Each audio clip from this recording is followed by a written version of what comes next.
Hello guys, welcome to your YouTube channel Aspire reviews.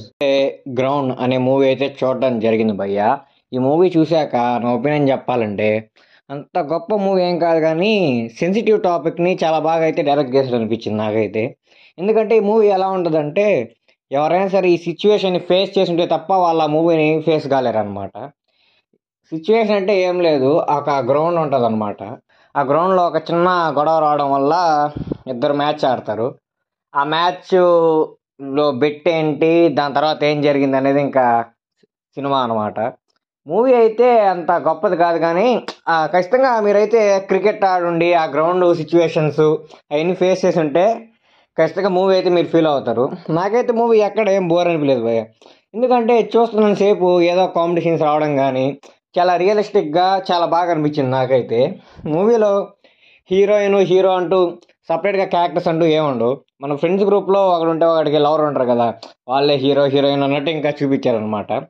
Real లైఫ్లో కూడా ఇలాగే ఉంటుంది. ఇంకా ఫ్రెండ్స్ గ్యాంగ్, ఇంకా సండే అయితే గ్రౌండ్కి రావడం, ఆ సినారియోని అంతా చాలా బాగా అయితే చూపించాడు. జస్ట్ ఏం లేదు, ఒక చిన్న టాపిక్కే దాన్ని సాగదీసి ఇంక మూవీ తీసాడు అనమాట. అంత పెద్ద మూవీ ఏం కాదు.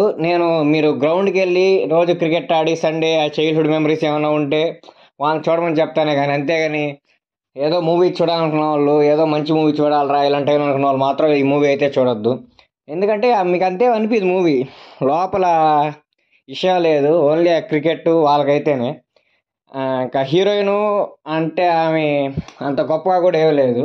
ఇంకా ఫ్రెండ్స్ ఉంటారు కదా, వాళ్ళైతే చాలా న్యాచురల్గా ఉంది భయ్య. అంటే షార్ట్లు వేసుకొని వచ్చేటాలు అంటే ఎలా ఉంటారో ఇంకా లోకల్లో ఉండేవాళ్ళు గ్రౌండ్కి వచ్చి ఆడుతుంటే అలానే ఉండరు భయ్య.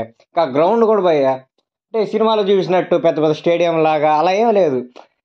వాళ్ళ పల్లెటూరుల్లో చిన్న చిన్న విలేజెస్లో గ్రౌండ్ ఎలా ఉంటుందో సేమ్ అలానే ఉంది.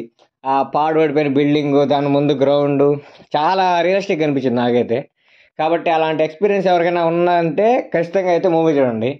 అంతేం లేదు, మేము మంచి మూవీ చూడాలనుకున్న వాళ్ళు అయితే ఈ మూవీని స్కిప్ చేసేయచ్చు, అంతకుమించి ఇంకేం లేదు మూవీ గురించి.